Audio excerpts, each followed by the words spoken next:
जैसा कि हमने लास्ट एपिसोड में देखा था कि जिस स्क्रिप्चर में कुछ भी नहीं लिखा था, अब उसमें हमारे एमसी का नाम और उसका कल्टीवेशन लेवल दिख रहा होता है, जिसे देखकर हमारा एमसी कहता है ये तो मेरा कल्टीवेशन लेवल है, लेकिन आखिर ये नीचे क्या लिखा है, और उसको बार बार टैप करने लगता है, जिसकी वजह से उस स्क्रिप्चर में मैप खुल के आ जाता है, जिसको देखते हुए कहता है ये स्मार्ट है। इसका मतलब ये कोई ऑर्डिनरी मैजिक वेपन नहीं है, बल्कि ये किसी तरह का डिवाइन वेपन है। और इस मैप में जूम करते हुए कहता है ऐसा लगता है कि इसने एंसेस्ट्रल हॉल को रेंज के रूप में सिलेक्ट किया है। अब समझ में आया मैं कितना समझदार हूँ। मैं हर चीज को बहुत जल्द ही समझ लेता हूँ। जब तक मैं इस डोमेन के अंदर रहूँगा तब तक कोई भी मेरा कुछ नहीं बिगाड़ पाएगा। ऐसा लगता है ये स्क्रिप्चर पहले जिस पर्सन के पास था वो मेरे मास्टर थे। अब यहाँ से बड़ी ही तेजी से भागते हुए एंसेस्ट्रल हॉल के सामने आ जाता है और अपने हाथ को आगे करते हुए कहता है अच्छा तो ये डोमेन है, चलो मैं इस डोमेन के अंदर अपनी पावर का यूज करके देखता हूँ। अब हमारा एमसी जैसे जैसे उंगली घुमा रहा होता है वैसे वैसे बर्तन घूम रहे होते हैं। अब खुद भी डोमेन के अंदर आ जाता है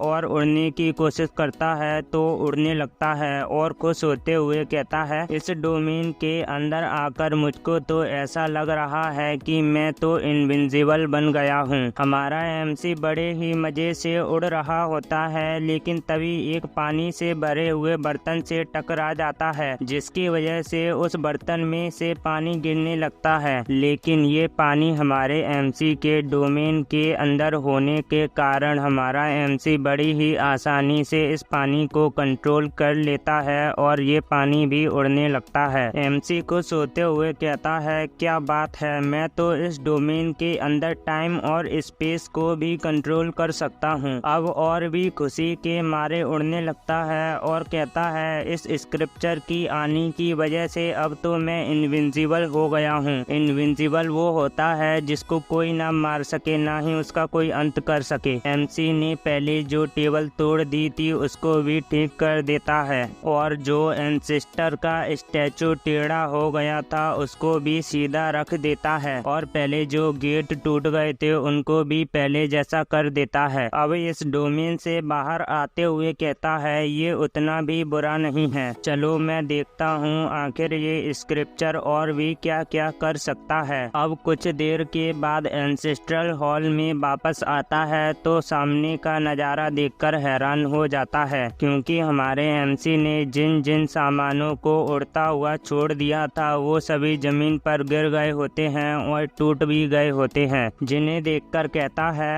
आखिर स्पेस डिसअपीयर क्यों हो गया। कुछ देर के बाद हमारे एमसी ने सारे एंसेस्ट्रल हॉल को साफ कर दिया होता है और स्क्रिप्चर में देखते हुए कहता है अभी स्क्रिप्चर का डोमेन सिर्फ 5 फीट ही दूर फैला हुआ है, इसके अंदर मेरी बॉडी इंडिस्ट्रक्टेबल है और मैं जब तक इस डोमेन के अंदर रहूंगा तब तक मेरी बॉडी पर कोई सा भी पॉइजन काम नहीं करेगा और मैं इस डोमेन के अंदर टेलीपोर्ट भी कर सकता हूँ और मैं टाइम एंड स्पेस को भी कंट्रोल कर सकता हूँ और यहाँ तक कि मैं टाइम और स्पेस को आगे पीछे भी कर सकता हूँ, लेकिन मैं सिर्फ टाइम में 10 सेकंड ही पीछे जा सकता हूँ और इसका कूल टाइम 26 मिनट है। ये तो इनक्रेडिबल है। इस तरह तो मैं इस स्क्रिप्चर के साथ इनविंसिबल रहूंगा। मैंने इस स्क्रिप्चर के सारे फंक्शन को समझ लिया है, अब मुझे नहाने जाना चाहिए। इसके बाद जैसे ही हमारा एमसी इस स्क्रिप्चर को अपनी जेब में रखने वाला होता है वैसे ही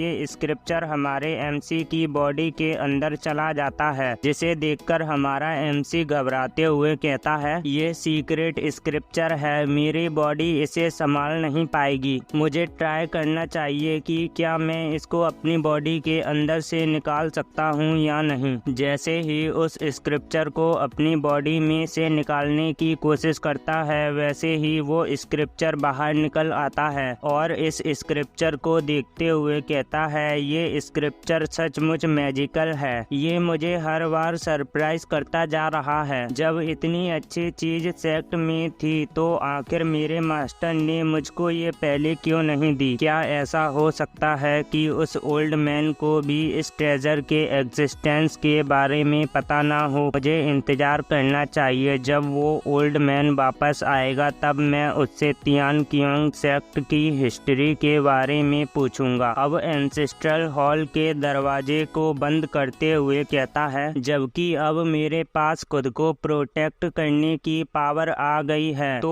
अब मुझे किसी भी घुसपैठियों से डरने की कोई भी जरूरत नहीं है। लेकिन अगर किसी भी पर्सन को इस स्क्रिप्चर के बारे में पता चल गया तो अनगिनत लोग मरने मारने के लिए तैयार हो जाएंगे। इसलिए मैंने डिसाइड किया है कि मैं तब तक माउंटेन को नहीं छोड़ूंगा जब तक मैं पूरी तरह से स्ट्रांग ना बन जाऊं। अब हमें किसी की आवाज आती है जो कि कहता है, कुत्ते के बच्चे जल्दी से रुक जा। हमें पता चलता है कुछ लोग एक पर्सन का पीछा कर रहे होते हैं और कह रहे होते हैं, अबे चोर जल्दी से रुक जा, कमीने जल्दी से हमारी सिंटेस को छोड़ दे, नहीं तो तेरा अंजाम बहुत ही बुरा होगा। आखिर तियान कियांग सेक्ट वालों की हिम्मत कैसे हुई हमारी सिंटेस को किडनैप करने की? क्या तुम सभी लोग मरना चाहते हो जो हमारी सिंटेस को किडनैप कर लिया है? इनका बॉस कहता है, सभी लोग अटैक करो और उस बुड्ढे को जान से मारने की कोशिश करो। वो बुड्ढा हमारी सिंटेस को लेकर बच के जाना नहीं चाहिए। हमें पता चलता है ये बुड्ढा ही हमारे एमसी का मास्टर होता है। इसको पता चल जाता है कि हमारे एमसी ने ब्रेक थ्रू कर लिया है, इसलिए खुश होते हुए कहता है, मुझे विश्वास नहीं हो रहा कि मेरा अप्रेंटिस बॉडी रिफाइनिंग रियल में सक्सेसफुली एंटर हो गया। तभी वो लोग हमारे एमसी के मास्टर पर पीछे से अटैक कर देते हैं, लेकिन हमारे एमसी का मास्टर पीछे मुड़कर बड़ी ही आसानी से उस अटैक को रोक लेता है और उन्हीं की तरफ वापस कर देता है, जिसकी वजह से उन लोगों के सामने बहुत बड़ा धमाका होता है। एक आदमी कहता है, अरे नहीं, ये तो वॉइड क्रॉसिंग है। इनका बॉस कहता है, आखिर उस बुढ़ऊ का ओरिजिन क्या था? पीछे से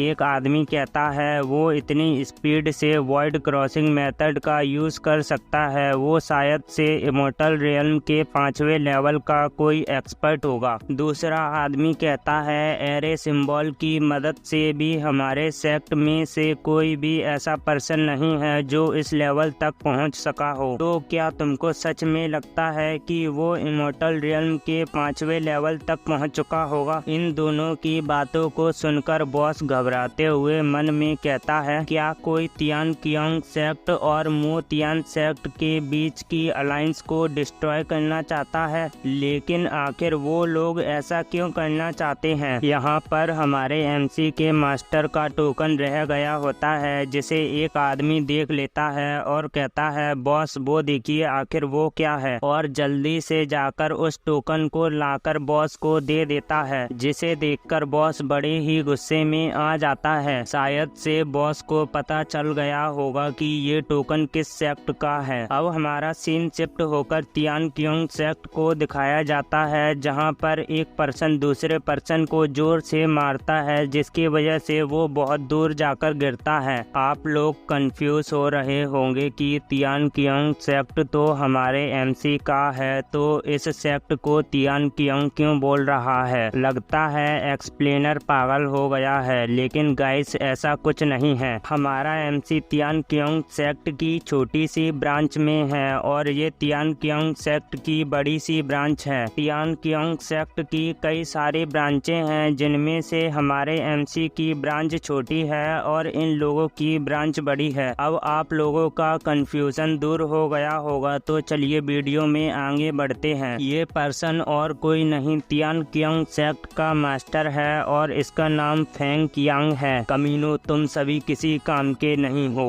मैं तुम लोगों से पूछता हूँ, आखिर सेंटेस अपनी जगह से क्यों भाग गई? अगर तियान कियांग सेक्ट के सेंट की शादी में देरी हो गई तो इसकी रिस्पॉन्सिबिलिटी कौन लेगा? पीछे से एक आदमी आते हुए मास्टर फेंग को बुलाता है। फेंग कियांग ग्रेट करते हुए कहता है, मास्टर इन, आपका यहाँ आना कैसे हुआ? वो पर्सन कहता है, तुम्हारी बेटी के पास रेयर प्योर स्वॉर्ड बॉडी है। इस ईस्ट वाइल्डरनेस में कई सारी लड़कियां हैं जो कि मेरे मो तियान सेक्ट के सेंट से शादी करना चाहती हैं और कियान जिन फैमिली की प्रीसियस बेटी इस क्रिटिकल मोमेंट में भाग गई है। ऐसा लगता है कि तियान कियोंग सेक्ट हमारे मो तियान सेक्ट से नाराज है। 5 मेजर सेक्ट में से एक के रूप में तुम हमें क्या नीची नज़रों से देख रहे हो। और इसी के साथ यहीं पर हमारा एपिसोड खत्म होता है।